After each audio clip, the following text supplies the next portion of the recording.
Donne la parole. Bonjour à toutes et à tous et bienvenue dans l'émission La Voix de Calliope. Êtes-vous au potentiel créatif? Oui, aujourd'hui, nous parlons beaucoup des hauts potentiels intellectuels, HPI, et des hauts potentiels émotionnels, HPE. Même si je ne suis pas très fan des étiquettes, je me suis posé cette question.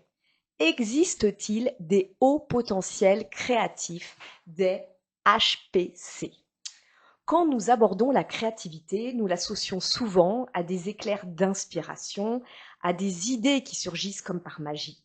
Mais la science nous apprend que c'est un peu plus complexe, mais tout aussi fascinant. Pour l'Institut du cerveau, la créativité, c'est une capacité réelle à faire des liens inattendus, à générer des idées nouvelles et utiles. Des psychologues ont même créé des tests pour mesurer cette capacité à penser de manière originale et flexible, bref, à sortir des sentiers battus. Passionné par l'étude des processus créatifs, Emmanuel Voll, neurologue et chercheur à l'Institut du cerveau, a exploré les opérations mentales qui conduisent à la créativité. Selon le modèle de Wallace, il existe 4 étapes. La préparation, donc nous analysons le problème et nous cherchons des informations pour essayer de résoudre ce problème. L'incubation, s'il n'y a pas de solution trouvée, on laisse décanter. Et l'étape 3, l'illumination, tout d'un coup, une piste de solution peut surgir. Et après, l'étape finale, la vérification, on regarde bien si la solution trouvée correspond au problème. Elle prend un exemple très concret qui parlera à tout le monde. Oui, que nous soyons de la team scientifique ou de la team littéraire, nous avons tous un jour buté sur un exo de maths. Eh bien, plutôt que de passer un second exo de maths, il vaut mieux carrément se consacrer à une autre activité, dessiner, chanter, jouer de la musique, mais aussi tout simplement cuisiner, ranger sa maison, aller marcher. C'est la fameuse étape d'incubation que je préfère appeler l'étape de décantation. C'est comme pour le vin, il est meilleur quand nous le laissons décanter. Car oui, la résolution du problème avec le fameux Eureka survient quand la solution arrive soudainement, comme par magie, sans effort et sans pouvoir expliquer les étapes qui ont permis de trouver le résultat. Pour évaluer la créativité, 2 autres approches sont utilisées en neurosciences. La pensée divergente, elle consiste à générer plus d'idées originales en un temps limité. Et il y a aussi une dernière approche, c'est, et je l'adore celle-ci, l'association d'idées qui, au premier abord, semble sans rapport. Il a même été prouvé que 2 réseaux cérébraux spécifiques s'activent chez des personnes très créatives. Alors, bonne nouvelle, la créativité n'est pas réservée à une élite. Tout le monde possède tout de même un potentiel créatif, mais il est vrai que certaines personnes ont tout simplement plus de facilité à l'exprimer. Néanmoins, il a été démontré que certaines conditions favorisaient son expansion ou, à contrario, viendraient éteindre cette créativité. Et c'est là qu'un environnement personnel et de travail favorable, nos expériences et même notre motivation. Alors attention, pas n'importe quelle motivation, celle qui vient de nous, pas celle de l'extérieur qui nous dit « vas-y, tu peux y arriver ». Non, pas celle-ci, la nôtre, joue un rôle clé pour venir embraser notre créativité, lui mettre le feu. Il en est de même pour notre état émotionnel. Oui, des études ont démontré que la joie, oui, la joie, améliorait la performance créative. Alors, la question à 1 milliard. Quels exercices pratiquer? Quel schéma de pensée opérer pour entraîner l'efficacité de notre créativité? C'est ce que nous allons explorer aujourd'hui avec mon invité du jour, l'écrivain Alex Sénéquier. Bonjour Axel. Bonjour Aurélie, bonjour Flavie. Bonjour. Je suis ravie de t'accueillir aujourd'hui dans l'émission La Voix de Calliope. Donc Axel, tu as toujours voulu devenir un artiste. Pour autant, après des études à Sciences Po Paris et la prestigieuse école de commerce ESCP Business School, tu débutes ta carrière dans un cabinet de conseil. À 29 ans, Alors que ton épouse attend votre premier enfant, tu décides de prendre la bretelle de sortie de l'autoroute et de démissionner afin de ne pas laisser tes rêves sans surveillance. Un mantra qui ne te quittera plus. Axel, tu es un artiste qui s'est construit à la croisée de la littérature, du théâtre et de la transmission. Tes premières publications apparaissent avec 2 romans jeunesse, mais très vite, ton écriture explore d'autres formes. Tu publies Une heure à tuer et autres nouvelles noires. 2 ans plus tard, en 2014, pareil, les vrais héros ne portent pas de slip rouge, j'adore. Parallèlement, le théâtre prend une place de plus en plus importante dans ta carrière artistique. Tu écris et tu montes un monologue théâtral, Edmond Rostand, Survivre à Cyrano. Cette passion pour la scène te conduit aussi à transmettre ton expérience. Tenez-vous bien, en 2016, tu rédiges le premier, oui je dis bien le premier manuel de mise en scène théâtrale jamais publié en France, destiné à celles et ceux qui souhaitent se lancer dans l'aventure théâtrale. La même année, tu crées une 2e pièce, Comme un lundi, où humour et questionnement existentiel se rencontrent dans une comédie sur le sens du quotidien. Ta relation avec l'œuvre de Rostand ne s'arrête pas là. En 2018, tu crées Chanteclair Solo, présenté au Festival d'Avignon avant d'être joué à Paris. 2021 est une année particulièrement féconde pour toi, avec Décrocher les étoiles, un essai, on y reviendra tout à l'heure, consacré au parcours de gens ayant réalisé leurs rêves. Mais aussi, tu écris Le bruit du rêve, contre la vitre, un recueil de nouvelles sur la période de confinement. Et, avec Qui a tué Clovis, tu détailles l'histoire de la découverte par ton frère Guillaume Canot, chercheur à Necker enfant malade, du traitement d'une maladie abominable, le syndrome Clovis. C'est comme ça qu'on dit Clovis? Clovis. J'ai répété, mais j'ai déjà oublié. Le syndrome Clovis, appelé aussi le syndrome d'Elephant Man. Et je présente ta dernière actualité littéraire. Tu viens de publier aux éditions Quadrature Le reflet du soleil dans un morceau d'enfance. 12 nouvelles consacrées à l'enfance qui ressurgit à l'improviste. Une pépite que je vous recommande. Donc, merci. Je t'en prie, j'ai tout lu et j'ai adoré. Merci. Donc pour toi, ma première question, est-ce qu'il existe un quotient créatif inné? Et deuxième question, HPC ou pas, la créativité, est-ce que ça se booste? Mais déjà, est-ce qu'il y a quelque chose d'inné? Est-ce qu'il y a quelque chose d'inné dans la créativité? Ça, c'est une question difficile. Je me suis jamais posé cette question. Moi, j'ai toujours ressenti le besoin de créer. Toujours ressenti le besoin de m'exprimer. C'est pour ça, effectivement, comme tu l'as dit, je fais beaucoup de choses. Ça part un peu dans tous les sens. Alors, ça part dans tous les sens, mais en même temps, quand on retrace ton parcours, moi, je trouve qu'il y a une certaine cohérence. Hein. C'est vrai. Mais honnêtement, quand je l'ai fait, j'étais pas du tout en train de me dire, je vais faire un truc cohérent. Voilà. Ça part dans tous les Ça sens part dans dans ta tous les tête. sens, et puis au final, c'est vrai, quand on regarde en arrière, on arrive à reconnecter reconnecter les points avec le recul. Est-ce qu'il y a un potentiel créatif? Alors c'est peut-être ça en fait. Moi j'ai envie de te dire dans ta réponse que je ressens, c'est, tu sais pas si c'est un potentiel créatif, mais peut-être que c'est ça en fait quand tu ressens le besoin de créer, que c'est presque indispensable. Est-ce que c'est là en fait qu'on pourrait Ouais, je pense exactement c'est ça. C'est quelque chose que tu ressens et finalement tu as besoin de t'exprimer, de créer indépendamment de la qualité du travail que tu fais. Tu peux faire des trucs nuls, c'est pas Oui. grave, et indépendamment des retours ou du succès entre guillemets que tu as.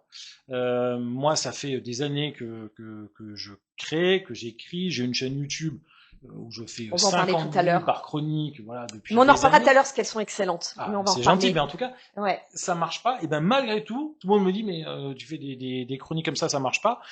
Moi, j'ai besoin de m'exprimer, même si personne le regarde, même s'il y a qu'une personne. Je le fais pas en me disant tiens voilà il faut que je fasse des millions de vues. C'est quelque chose que tu sens à l'intérieur de toi. Effectivement, tu as besoin de le sortir.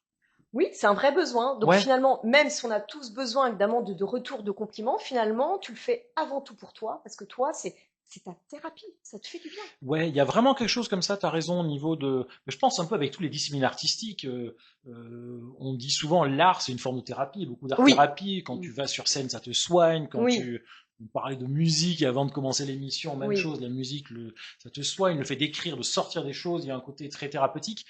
Par-delà la qualité artistique, tu peux faire des choses mauvaises, ça fait quand même du bien. Évidemment, quand tu as une dimension, comment dire, une quête artistique, le but c'est de faire quelque chose qui est y ait de la valeur, qu'il y ait de l'intérêt, mais le simple fait de le faire soulage. Ok. Bon, après, du coup, je n'avais pas pensé de poser ces questions tout de suite, mais parfois, non, c'est pas ça. Oui, si, c'est un peu le bazar. Non, mais moi aussi dans ma tête, mais on est deux. Mais ce que j'aime bien, c'est qu'en fait, tu dis même s'il n'y a pas un retour. Et moi, franchement, je dis pas ça parce que tu es mon invité, mais parce que je le pense sincèrement, j'ai beaucoup aimé ton dernier recueil de nouvelles. J'aime beaucoup tes chroniques, on en reviendra tout à l'heure. Et franchement, je ne sais pas pourquoi il n'y a pas plus de visibilité, mais ça n'a rien à voir avec la qualité de tes chroniques. Je te remercie, Aurélie. Donc voilà, il y a quelque chose d'autre qui se passe. Voilà. Ouais. Après, c'est ça, moi je regarde beaucoup sur les réseaux sociaux et j'ai vu une citation il n'y a pas longtemps, alors je la dis de mémoire, où il disait la qualité d'une œuvre n'est pas déterminée effectivement par le nombre de likes et de toute façon l'algorithme n'a aucun goût artistique. C'est exactement ça. Et c'est pas mal. C'est bien de le dire ça pour voilà, pour pas décourager. n'a pas de goût, donc voilà, tu fais ton truc, ça plaît tant mieux, ça plaît pas, bah de toute façon. On dit souvent le fait d'exercer quelque chose d'artistique, c'est même pas une carrière, c'est pas un métier, c'est quelque chose que tu fais. Tu seras riche à titre posthume. Merci, tes enfants te remercieront. Les enfants me béniront, ouais, c'est ça. 3 enfants, c'est ça, te remercieront. Alors, il y a quand même, je vais en venir sur la deuxième question. Est-ce que la créativité, qu'on veut mener une carrière artistique ou pas, parce que pareil, la créativité, on pourrait donner plein de définitions à la créativité, c'est pas forcément peut-être que dans un sens artistique, mais est-ce que ça se booste selon toi? Alors oui, moi je suis intimement convaincu que la créativité est vraiment un muscle. Plus tu le fais, plus tu arrives à le développer. La difficulté, je dirais, c'est peut-être même pas partir trop, comme on dit, dans tous les sens. C'est-à-dire que moi, effectivement, j'ai besoin de m'exprimer, je suis très curieux, entre guillemets, tout m'intéresse, et donc j'ai tendance, voilà, à écrire, voilà. C'est un boulimique. J'ai fait des romans, voilà, j'ai fait des nouvelles, je me suis dit, tiens, confinement, on est bloqué, je peux plus rien faire, je vais faire une chaîne YouTube. Dernièrement, je fais des aphorismes.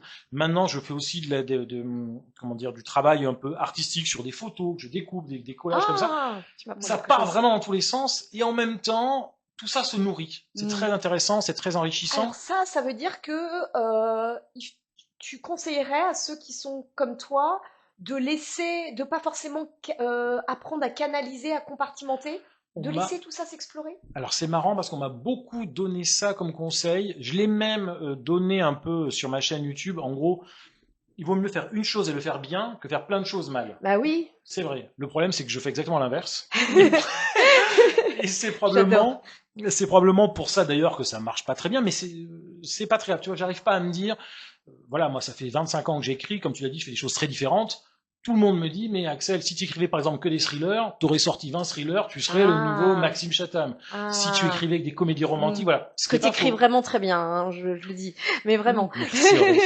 Mais voilà, ce que je veux dire, c'est... Et tes chutes sont inattendues. Je le dis aussi. Pour les trieurs, ça serait très bien. Merci. Mais en tout cas, voilà, si tu pilonnes dans une direction, évidemment, au bout d'un moment, tu creuses un sillon et t'es identifié, tu crées un peu une marque, donc c'est beaucoup plus facile. Mais est-ce que t'es comme moi, t'aimes pas les étiquettes? T'aimes pas qu'on te range quelque part? J'aime pas les étiquettes, et puis je pense qu'aussi on trouve aussi des avantages un peu partout, c'est un des avantages justement de galérer, de pas avoir eu beaucoup de succès, c'est que finalement maintenant, comme je sais que de toute façon mes bouquins, voilà, je suis pas chez les gros éditeurs, mes chroniques marchent pas très bien, honnêtement, ce que les gens vont en penser, ça m'indiffère. Je m'en fous complètement et je m'autorise tout. C'est marrant. Là, je suis en train d'écrire de la musique. Je suis en train de composer des chansons, voilà. Alors tout le monde va dire, mais attends, arrête. Ah yeah, c'est reparti. Mais voilà, écoute, c'est mon univers. Mais c'est comme justement, pour le coup là, tu es le symbole de, comme on dit, réveiller notre enfant intérieur. C'est le jeune adolescent qui part dans tous les sens, qui va dessiner, qui va peindre, qui va essayer un autre truc, et qu'il faut tout ranger à la fin de la journée. C'est ça en fait. C'est tout à fait ça. Ouais, c'est ça. Ça part vraiment dans tous les sens. Et, mais l'un nourrit l'autre. Beaucoup, effectivement. L'un nourrit l'autre, que ce soit l'art visuel, la musique, le fait d'écrire une chanson t'aide pour des chroniques, les chroniques t'aident pour la littérature, la littérature t'aide pour le théâtre. J'ai fait des pièces de théâtre, j'ai joué au théâtre, j'ai écrit un manuel, tout se nourrit. Mais j'ai envie de dire, si les gens veulent faire une carrière, faut surtout pas faire ça. Si vous voulez faire une carrière, oui, si on veut de l'argent, faut pas faire ça. Je pense vraiment, si tu veux faire une carrière, il faut faire exactement l'inverse. Si on veut être heureux, faut faire ça. Peut-être.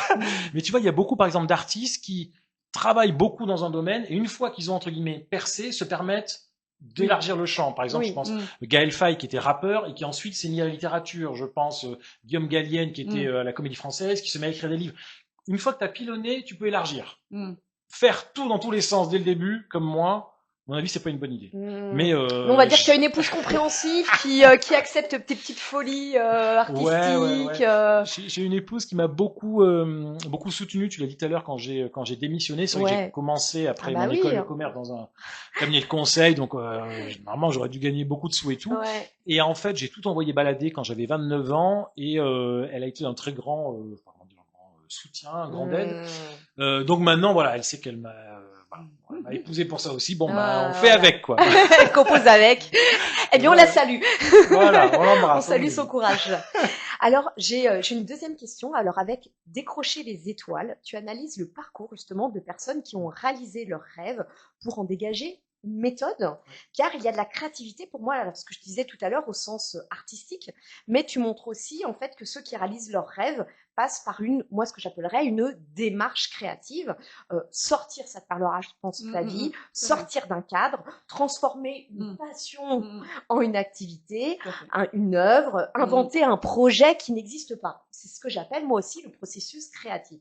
Donc, réaliser ses rêves, ça implique donc toujours un acte créatif, au sens de créer sa propre vie, en répondant quelque part à un appel intérieur, justement. Qu'est-ce qu'il y a dans cet essai? Quel tips, voilà, est-ce qu'on peut se servir d'une méthodologie comme ça que tu peux nous donner et que toi tu as compris en analysant les différents parcours, dont le tien bien entendu, mais pas que. Ouais, alors en fait, ce qui s'est passé pour cet essai, c'est parti d'un événement tragique. Mon beau-frère est mort à 42 ans d'une leucémie en laissant des enfants en bas âge. Et je me suis dit à l'époque, par-delà le drame, je me suis dit, si moi je meurs, qu'est-ce que je laisserai à mes enfants? Tu vois, quel héritage, quel legs je leur laisserai? Parce que je pourrais pas les éduquer, qu'est-ce que je veux leur laisser? Et je me suis dit, voilà, je veux pas leur dire gagner de l'argent, faites une école de commerce. Je me suis dit, qu'est-ce que je veux leur laisser? Je me suis dit,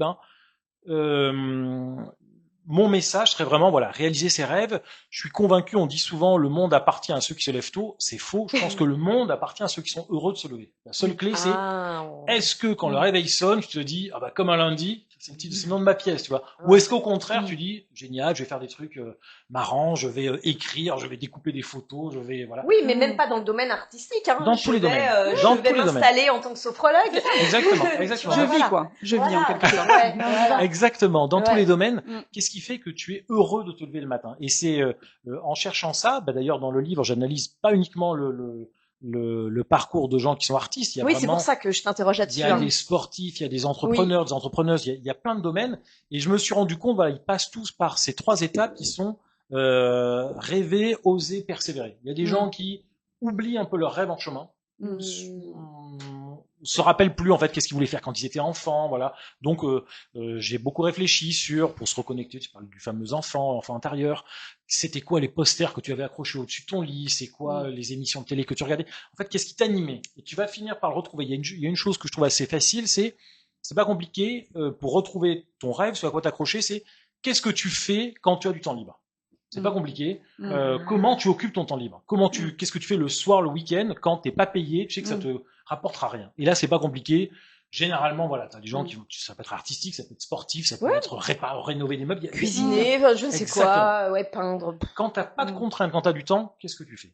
Après, il y a la partie oser, où effectivement, il faut à un moment donné franchir le cap. Donc, j'ai réfléchi je pense que le faire comme j'ai fait, entre guillemets un bouton on-off, tu vois, sauter dans le vide, c'est pas une très bonne idée. Ah bon, c'est ce que j'ai fait aussi. Moi, j'aime bien sauter dans le vide. Bon, il y a un côté kamikaze, hein. Faut être un petit peu fêlé. Mais justement, dans le parcours de ceux que tu as étudiés, justement, ça a été quoi leur déclencheur, en fait? Qui ont fait qu'ils ont osé. Il peut y avoir soit effectivement un drame ou un drame, en tout cas un événement fort qui te fait réfléchir. On parlait de Guillaume Gallienne, qui disait, je crois que c'est un de ses petits cousins, une de ses petites cousines qui est morte quand il était petit. Et quand il a vu ça, il s'est dit, mais attends, moi aussi je peux mourir. Si je peux mourir, je fais du théâtre.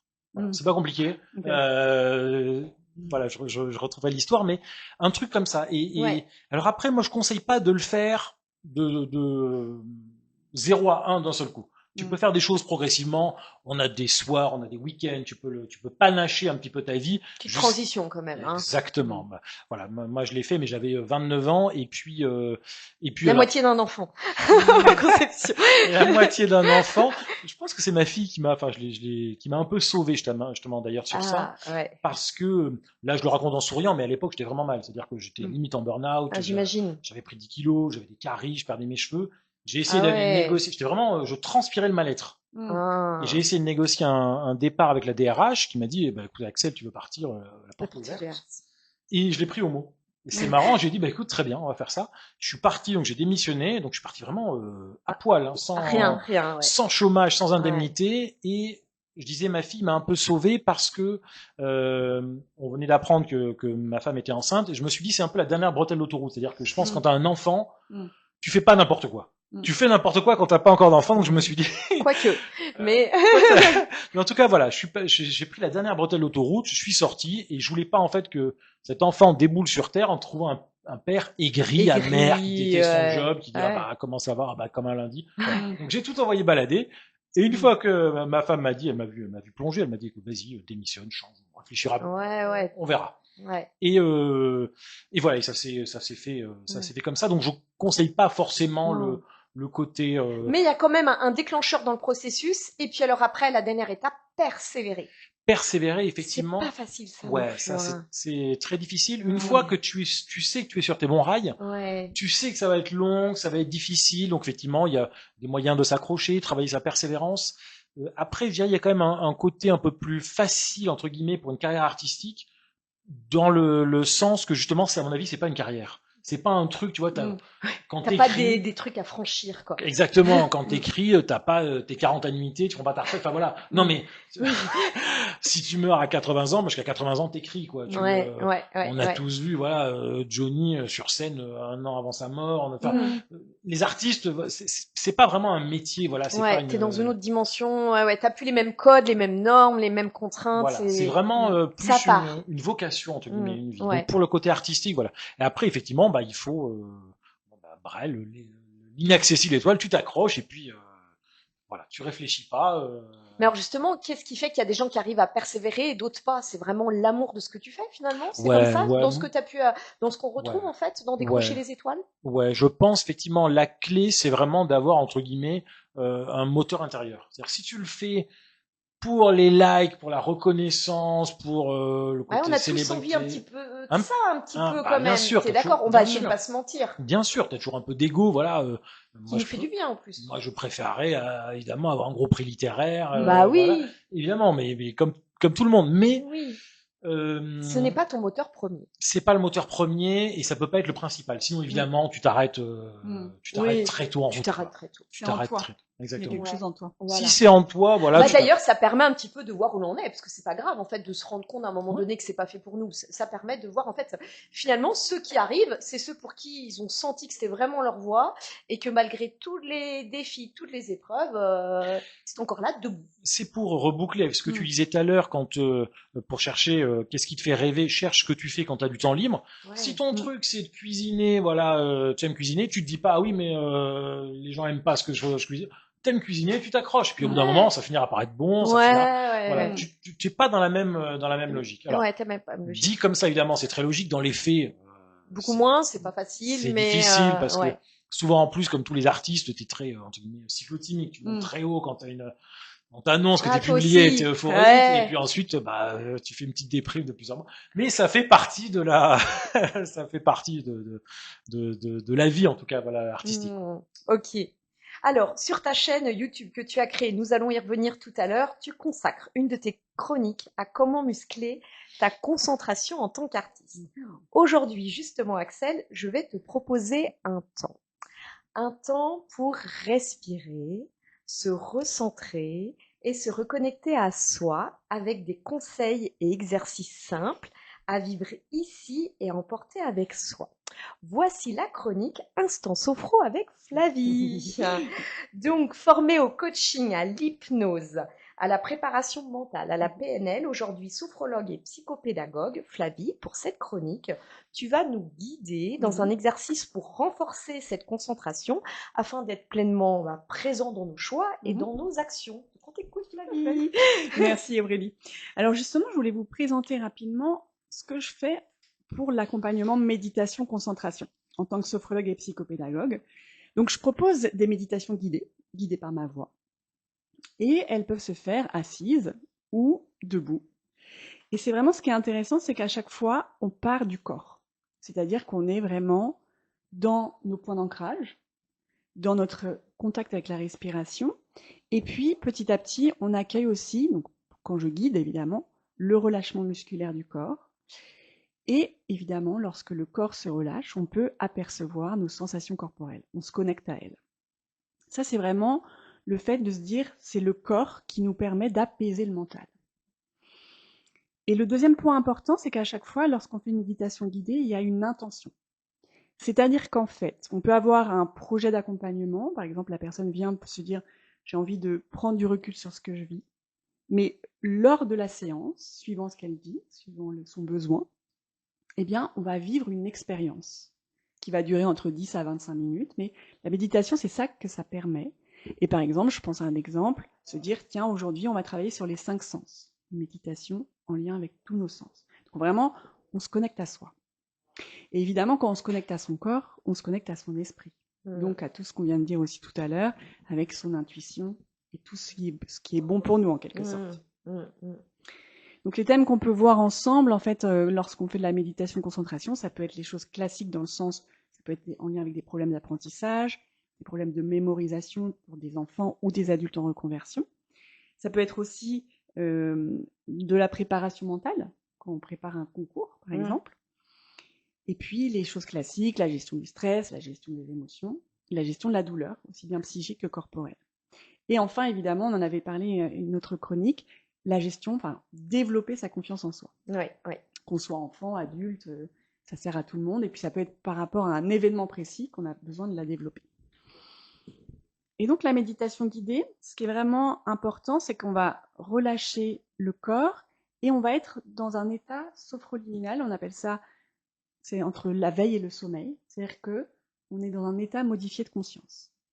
Ça, on le vit tous les jours. Quand on se couche, au bout d'un moment, on est dans un état modifié de conscience, et puis quand on se réveille le matin aussi. Donc en fait, on le vit tous les jours, et c'est ce qu'on fait en sophrologie et en hypnose.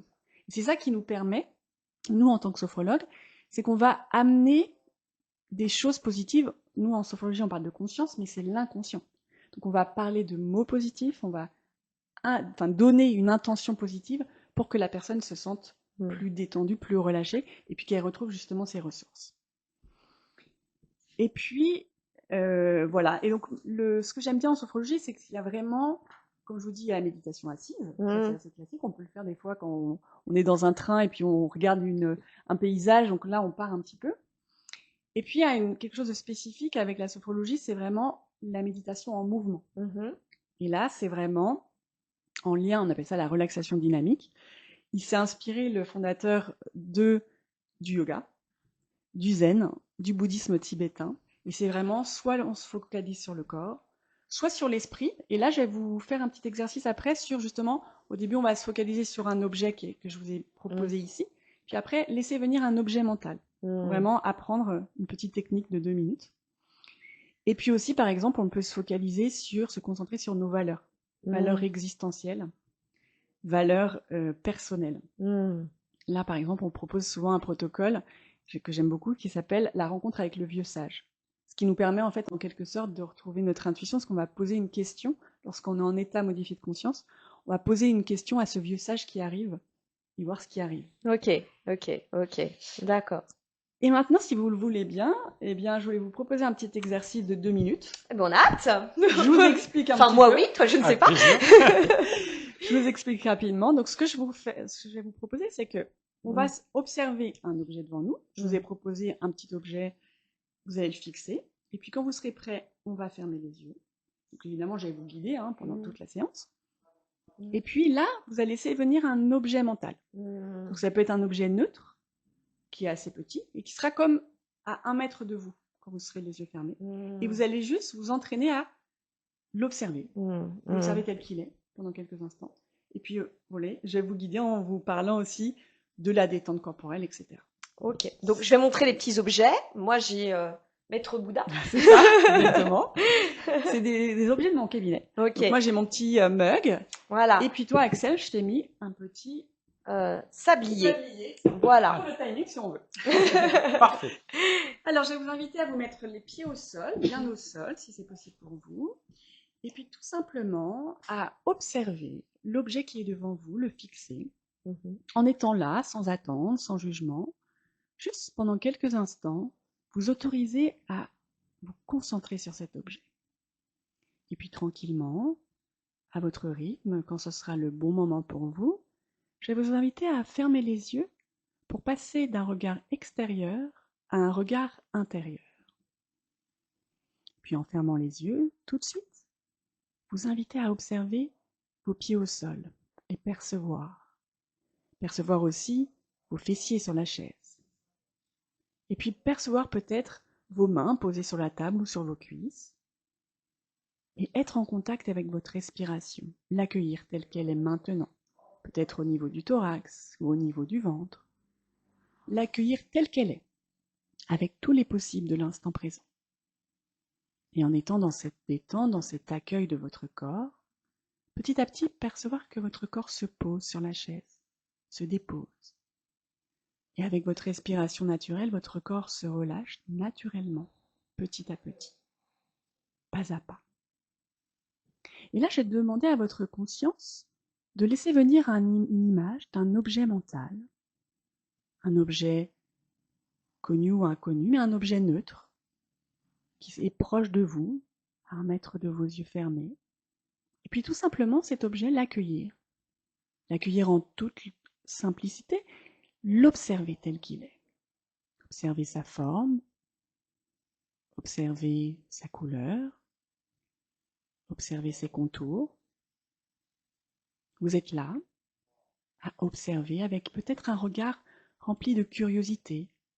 Peut-être que vous redécouvrez cet objet ou le découvrez. En tous les cas, vous êtes connecté à lui. Vous êtes présent avec cet objet. Vous êtes dans l'instant présent, ici et maintenant. Et plus vous vous concentrez sur cet objet, plus vous pouvez percevoir que votre corps se détend, se relâche. Vous êtes à la fois concentré et détendu.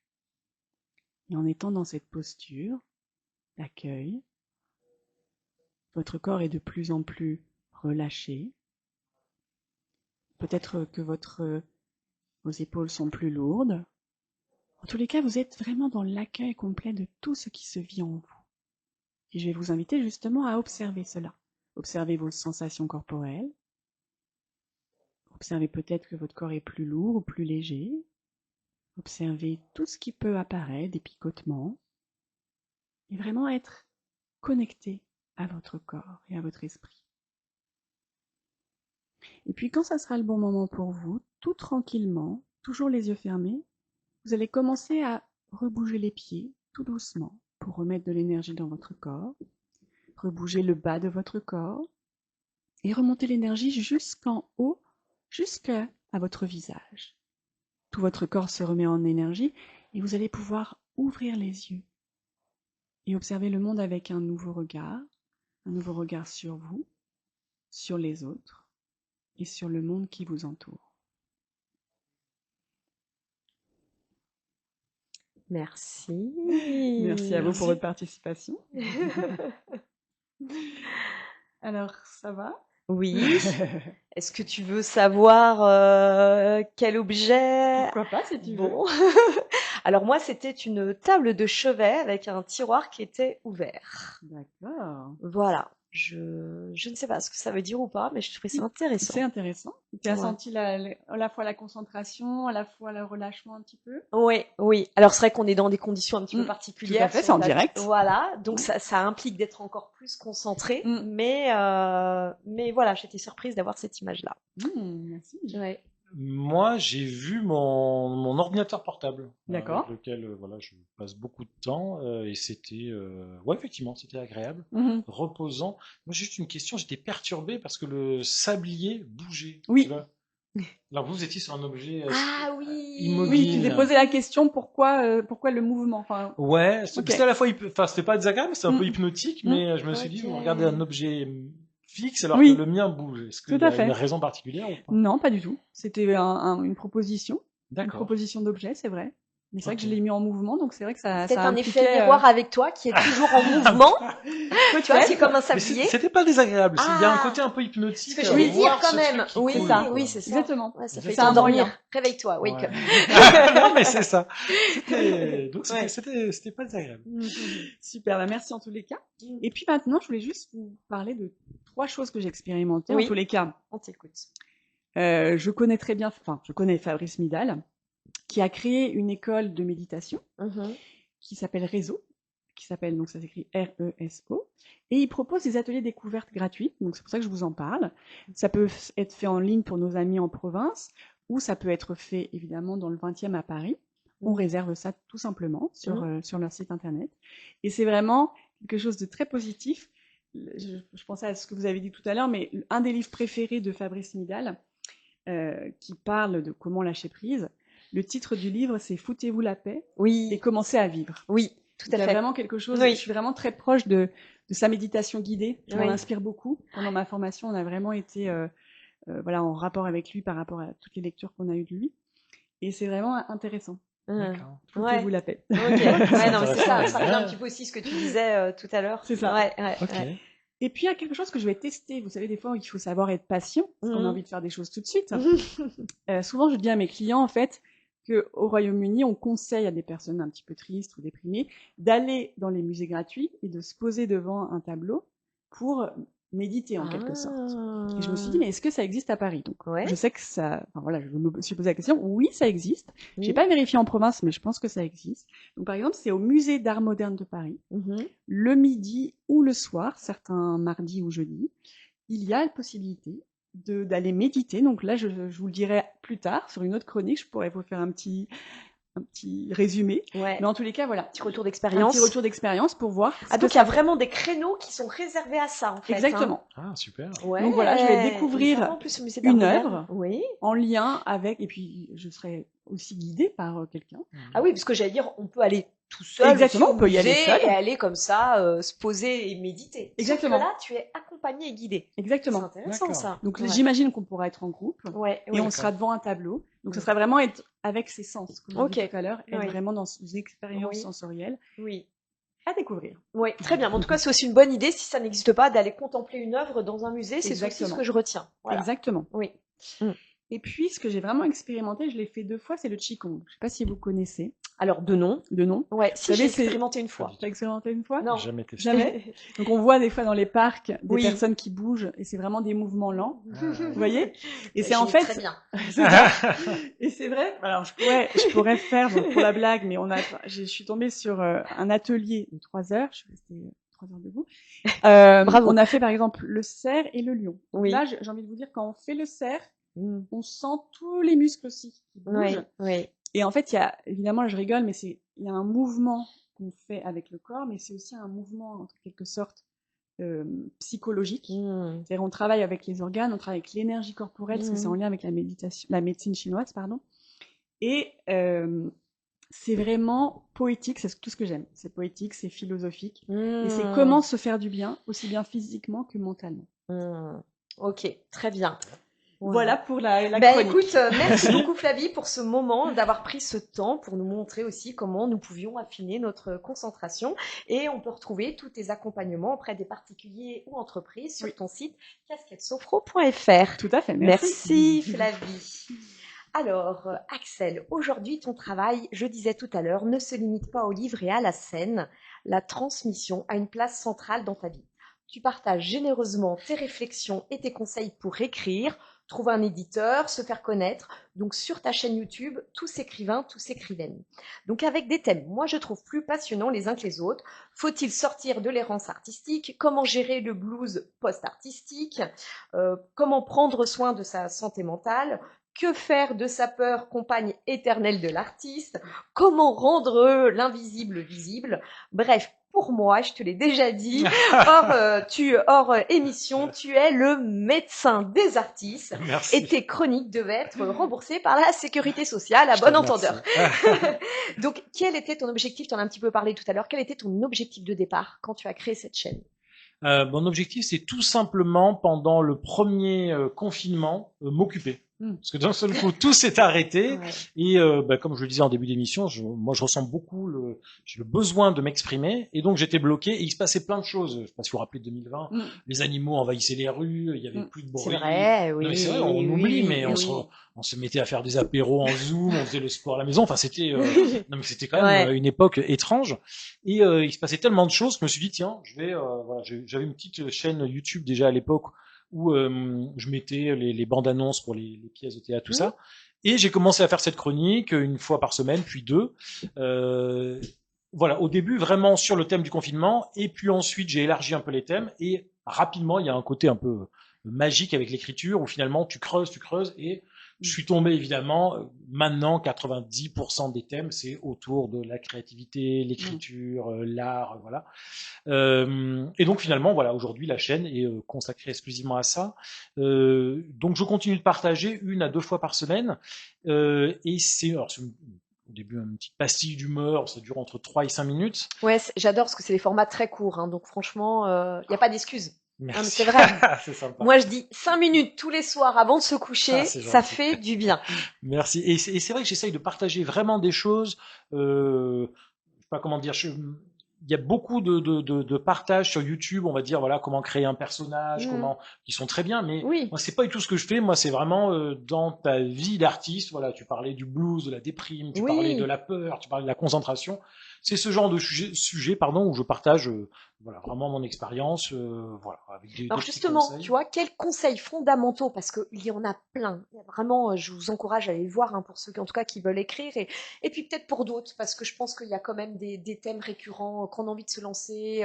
Voilà, je parlais du processus créatif, mais c'est pas que au sens artistique, hein, un processus créatif pour s'enlever nos lorgnières et puis aller dans d'autres directions et sortir des sentiers battus. Donc vraiment, pour moi, ça c'est important. Merci. Et justement, quels conseils fondamentaux, en fait, peut-être les 3 que tu aurais aimé connaître, en fait, toi, dès le départ, assez vite, dès que tu étais jeune, en fait? À propos de quoi? De l'art en général? Par rapport au processus créatif, ouais. Et puis justement, avec cette idée de sortir des sentiers battus. Ouais, alors évidemment, le premier, ça serait d'être le plus authentique, le plus sincère. Moi, je suis régulièrement contacté maintenant avec cette chaîne, alors qui marche pas très bien, mais qui a quand même quelques abonnés. Je suis contacté par des agences marketing qui me disent il faut qu'on fasse booster votre chaîne, on va faire des tunnels de vente, vous allez faire une formation pour devenir écrivain, vous allez vendre 6 000 € et tout. Et évidemment, je les envoie balader, c'est pas du tout mon propos.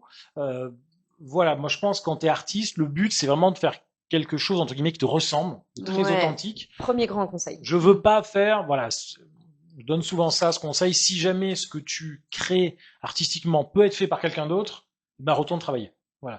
Il est important que ce que tu fais, en tout cas artistiquement, tu sois le seul à pouvoir le faire. En tout cas, vraiment, va chercher ce qui est le plus... Et tu es d'accord qu'on peut, justement, c'est pour ça que je dis aux gens, modéliser ce conseil-là pour n'importe quelle activité professionnelle. Probablement, ouais. Voilà. Probablement.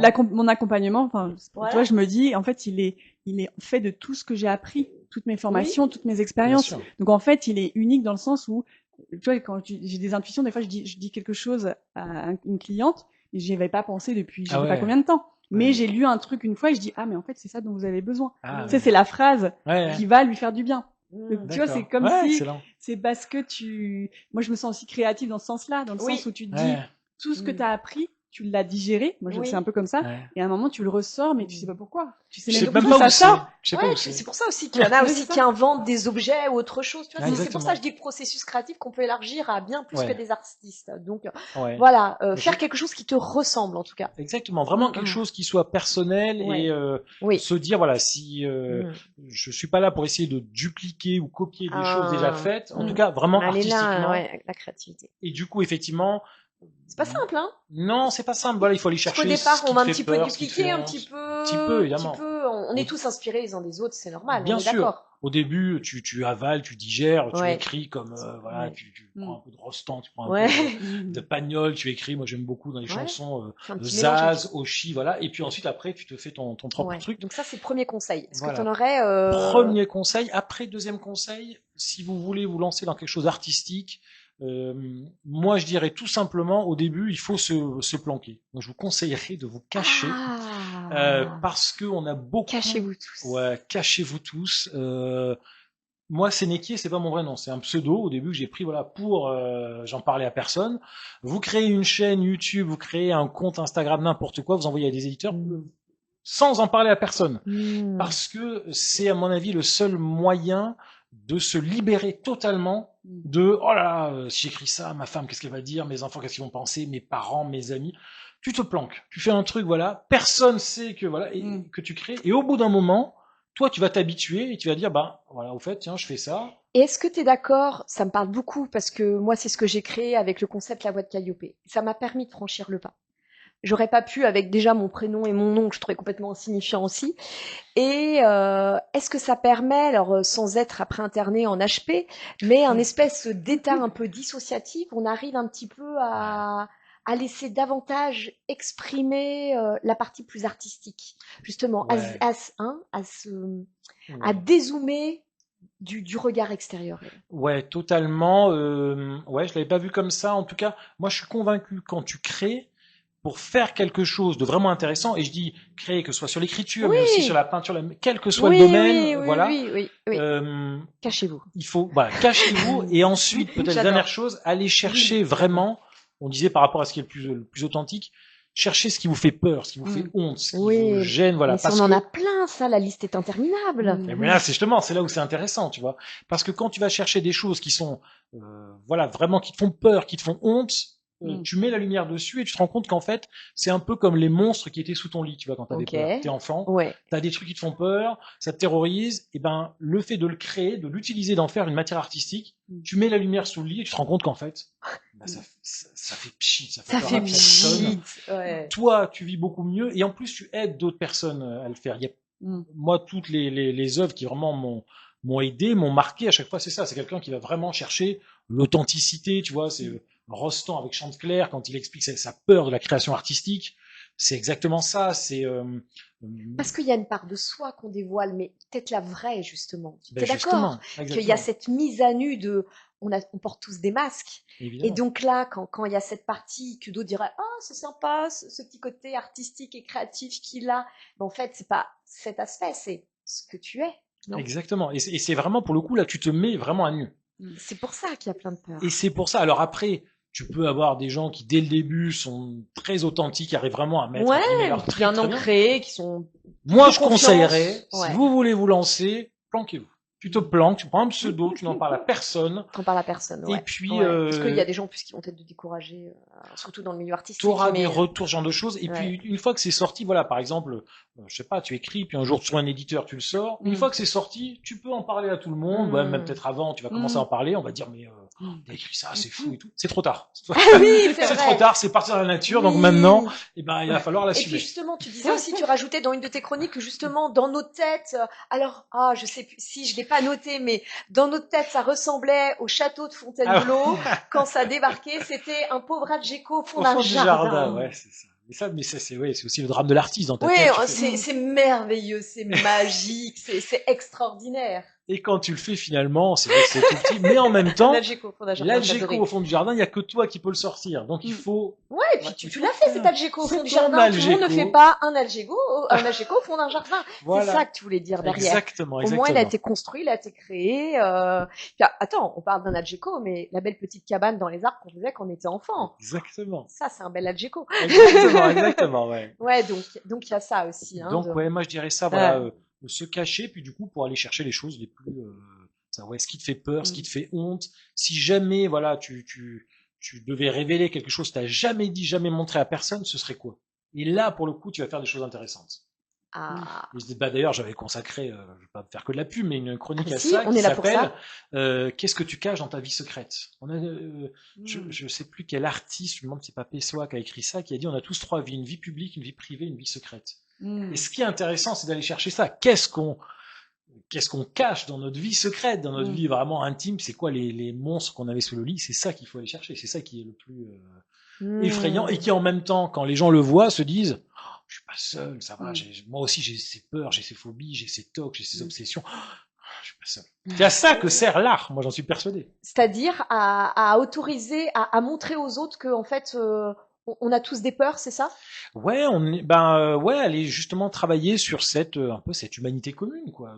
Moi, le dernier bouquin qui m'a vraiment marqué, où je me suis dit voilà, c'est ça vraiment faire de l'art, c'était Le Consentement de Vanessa Springora. Ah oui. Je me suis dit, elle est allée vraiment chercher ce truc, cette relation malsaine, toxique, qui a dû la terroriser. En plus, quand elle était enfant, où elle a dû dire mais finalement, je suis dans cette relation. Entre guillemets, personne n'avait forcé, mais si, justement. Et le fait de sortir ça depuis qu'elle a sorti ce livre. Et ben bim, ça ouvre les vannes et tout le monde se dit mais moi aussi j'ai vécu ça. Exactement. Et ça c'est arrivé. On a tous vécu plus ou moins une emprise psychologique. Et ça c'est arrivé parce que Vanessa Springora est allée voir sous son lit c'est quoi ce monstre, c'est quoi ce truc. Elle a vidé sa cave. J'imagine qu'elle a dû être terrorisée en sortant. Oui. Mais maintenant il y a des millions de femmes qui doivent, qui la remercient quoi, parce qu'elle a fait exceptionnel. Donc c'est un film ressource, hein. Enfin dans le sens ressource psychologique pour nous aider à comprendre des choses. Moi, j'ai pas vu le film, j'ai lu le livre. Ah oui, excuse-moi. Oui, moi, oui, c'est vrai. Et d'ailleurs, je pense que le livre est bien mieux. Enfin, le film est très bien, mais voilà, jamais autant qu'un livre en général. Mais en tout cas, voilà, c'est là où pour le coup, si elle l'avait pas fait, personne d'autre aurait pu le faire. Et puis en même temps, en faisant ça, elle ouvre la voie, tu vois, à plein d'autres choses. Mais justement, alors c'est triste pour elle, mais en même temps, c'est parce qu'elle l'avait vécu, que c'était complètement incarné, que justement les lecteurs au départ, puis après les spectateurs ont ressenti tout ça, ont ressenti cet alignement. Parce que c'était authentique et du coup voilà. Alors, moi je pense vraiment là, c'est. Tu parlais d'authenticité tout à l'heure. Dans je sais pas comment dire, dans la vocation de l'art justement, d'ouvrir les vannes, de permettre à d'autres personnes de mieux vivre. Ce qui est exactement. Après, des œuvres artistiques comme ça, il y en a plein, mais voilà, c'est celle qui me venait en tête. Alors, tu as aussi un compte Insta où tu postes des aphorismes, donc pour moi des perles de sagesse résumées en une phrase courte. Une des plus récentes que j'ai été voir, le seul moment où je suis vivant, c'est quand je crée. Alors, cet aphorisme résume à lui tout seul en fait tous tes autres posts et tout ton parcours. Justement, c'est une autre porte d'entrée en fait, ce compte Instagram pour envoyer des messages là aussi. Ouais, c'est ça. C'est ce que je disais tout à l'heure. Je m'interdis plus rien et j'ai cette chronique, mais la chronique c'est une fois par semaine et donc je me disais c'est dommage, j'ai encore pas mal de choses, à sortir. Insatiable. Là, je suis un peu boulimique et donc du coup j'avais envie de sortir tout ça et voilà, ça m'amuse beaucoup. Je trouve ça parle à la fois d'art, c'est à la fois c'est parfois un peu profond, parfois totalement superficiel, mais c'est rigolo. Voilà, moi ça me fait beaucoup de bien. Je sors des. Et ça fait du bien aux autres, hein, parce que tu as des retours comme ça. Hein. Moi, ça t'invite. Alors je sais pas si un jour tu seras peut-être victime de son succès, que tu pourras plus jouer vraiment le médecin des artistes, ou on demandera. Je ferai une demande officielle, parce que tu dois rembourser une convention avec la sécurité sociale. Mais c'est ça en fait. Il y a cette notion en fait de cercle d'entraide en fait. C'est aussi. T'es d'accord que là, tu offres aux autres ce que sans doute t'aurais voulu avoir toi dès le départ? Peut-être, ouais, t'as raison. Ouais, c'est ça. Non, souvent raison. Non, mais ouais, t'as raison, c'est exactement ça. Oui. C'est ça, tu t'exprimes, tu vas chercher. Ce que tu n'as pas eu, tu l'offres aux autres généreusement. Ouais, exactement. Ça te fait du bien. Ça me fait du bien. Ça me fait rire. Ça me fait rire. Les gens rigolent aussi. C'est pas toujours consacré d'ailleurs à l'écriture, mais non, mais c'est pour ça que j'invite vraiment à. C'est pour ça que j'ouvre le débat et que pas que pour le sens artistique, parce que pour moi, enfin, ça sera un autre sujet, mais voilà, qu'est-ce qu'être créatif? Et pour moi, ça ne se résume pas qu'à l'univers artistique. Ah bah je te remercie. Donc voilà, ok. Bien écoute, en tout cas, je te remercie beaucoup Axel, je te remercie Flavie, merci à vous deux. Pour conclure, pour l'historien de l'art Thomas Schlesser, les civilisations meurent parce qu'elles écoutent leurs politiciens et non leurs poètes. Pour lui, la poésie est un outil fondamental pour s'émanciper vers son individualité, à ce qui fait qu'on est unique. Donc, ces propos m'ont fait penser à ta vidéo, ta chronique numéro 333, publiée sur ta chaîne parallèle qui porte ton nom, Axel Sénéquier, et intitulée « Pourquoi cette chronique ?» Alors, avant d'en résumer le contenu, Axel, je ne sais pas si tu es un adepte de la numérologie. Non, je connais pas bien. Tu vas voir. Tu vas voir, tu vas être surpris. En numérologie, le chiffre 333 est considéré comme un nombre puissant de guidance, d'encouragement et d'alignement spirituel, avec la triple énergie du 3. Le 3 représente la créativité, l'expression de soi, la communication et la joie. Quand vous voyez le nombre 333, c'est un message pour oser exprimer vos talents et votre individualité. Je te jure, je n'invente rien. Je te crois, c'est drôle. Si on croit, enfin, en tout cas, si on est adepte de la numérologie. Donc, dans ta chronique numéro 333, tu expliques que oui, tu fais des choses qui existent nulle part ailleurs. Tu es ce que tu appelles en hors-piste, qu'il n'y a pas de chemin. Et tu poses la question, et si c'était cela, l'art, une absence de chemin? Tu poursuis en disant, je ne veux pas être dans le vent, je veux être le vent. Alors certes, je ne suis pas le Mistral, ni la Tramontane, je suis le Sénéquier, un petit vent faible et agréable qui fait enlever les chapeaux. Eh bien moi, permets-moi de te contredire, Axel Sénéquier, tu es un ouragan qui soulève nos temples intérieurs pour réveiller notre feu intérieur créatif. Merci. Merci à toi.